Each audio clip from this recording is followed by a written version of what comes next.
What is going on, Laker fans? A little Lakers Talk Daily on this Thursday morning. Appreciate you guys being a part of the show.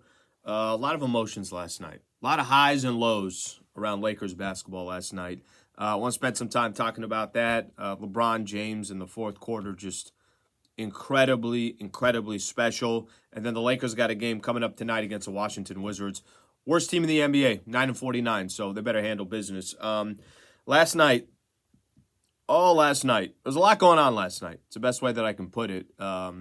There was a point in that game where I think Norman Powell hits a three to end the third quarter, and then fourth quarter Clippers get a bucket to start off, and it's a 21-point game. And I don't know how you guys felt at that moment, but yeah, I got no faith. Zero faith that the Lakers were going to win that game. What would make me think that the Lakers were going to win that game last night? So I had no faith that that was going to happen. Even tweeted out, this is not a good team. In my head, I'm watching a Lakers team that should be in complete desperation mode since the All-Star break, are 1-2, have given up, did not play all that well against the Warriors. It's a double-digit deficit by the time the first half is done. I don't need to talk about the Phoenix Suns game. We all know what happened there. Give up 45 in the first quarter, come all the way back, and then Phoenix holds on. And then a Minnesota game that it just was very average. Lakers did not look good or all that interested, to be honest with you. So now I'm watching a Clippers game without Paul George and without Ivica Zubac. And if you would have told me out of all those scenarios that are taking place, that the scenario that was going to take place last night was going to be the Lakers down 21, coming back in the fourth quarter and outscoring the Clippers 39-16. We all saw the game or listened to the game here on 710 ESPN. But I guess the bigger question for me is this the moment? Is that the moment where the Lakers are going to build off of whatever last night was and carry it into not just tonight against the Washington Wizards, because frankly, the Wizards, myself and four of you other people who are watching right now, we could all go put up a game against the Wizards, and it's going to be a close game in the fourth quarter. They're not a good team. They're 9-49. Jordan Poole and Kyle Kuzma, kind of the faces of that franchise. That's not how you want to have things. Have those two players be the face of your franchise. So, with all that being said, and this is kind of what I go back to, is that the spark? Is this exactly what the Lakers needed? Is this the moment for the Lakers that we're all going to sit back and in 2 weeks from now, we're going to say the season changed when the Lakers beat the Clippers and when they came back, when LeBron was unstoppable in the fourth quarter, when Bron carried the team, hit 7 threes for the Lakers, and then found Rui Hachimura a couple times, when D'Lo hits a clutch three to put the Lakers up 6 there in the fourth quarter, late in the fourth quarter. Was that the moment?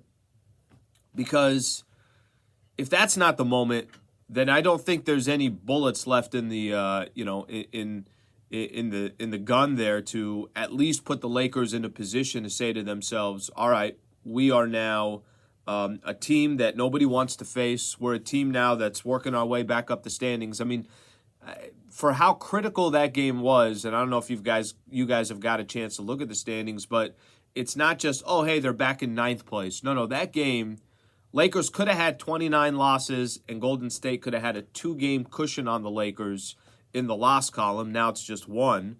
That's incredible, or that's integral. That's important. Sacramento Kings. The Kings now just 2 games in front of the Lakers because they've lost 6 of their last 10 games. So that's obviously an important one right there. You're just starting to look at all these other teams that are in front of them. If you got any shot with 22 games left to go, it did have to start yesterday. I just didn't know it was going to start in the fourth quarter. I thought the Lakers, Travis and I doing our radio show yesterday, and I think they're going to win the game. I feel good about the Lakers beating the Clippers tonight. And listen, that had to do because Paul George was out. Clippers were 3-4 in their last 7 games, now 3-5. And then we find out right before the game starts that Ivica Zubac he's out too, or maybe an hour and a half before the game starts. He was listed as questionable, had an illness, and then he was a scratch. So I thought everything was set up for the Lakers. And by the time we got to that fourth quarter, there was no faith, and the Lakers pull it out. So the schedule, kind of everybody knows just how tough that schedule is coming up here in the month of March. But the good news with that schedule is a lot of these are home games. Lakers play well at home. They're 20-9 at home. So for the Lakers, it's kind of the best scenario that you can ask for is you're within striking distance. You got a chance by the time tonight's all said and done to have the best record you've had all year long. You'd be 5 games over 500. And then you got a lot of competition that's in front of you in the Western Conference, but you get to gain ground on them by winning a game. It's almost like winning 2 games, because if you beat Sacramento, who you're going to play twice in the span of a week, you gain 2 games on them, right? You gain a game. They fall back, you move forward. Now, if you split, then both teams just kind of stand still. Still got 2 against the Warriors. So there's a lot still riding on, obviously, where the Lakers are sitting right now, and there's still a lot left to be accomplished. But last night was best win of the season. Maybe you could put that in the Boston Celtics. But last night was special because the hope is that it's going to spark something with this team that can start a consistent turnaround. So we'll see what happens. Should be fun the rest of the way. Lakers got the Wizards tonight. Obviously, have to handle business. Feel free to put your thoughts, what you guys thought of the game. Is this the spark that I was just talking about? We'll have to wait and find out. Thank you for tuning in. Be back tomorrow, getting you ready for the weekend. Lakers got a game coming up against the Nuggets on Saturday. Tune in, subscribe to the channel. We got a lot of live stuff going on as well. Thanks, Laker fans. Appreciate it.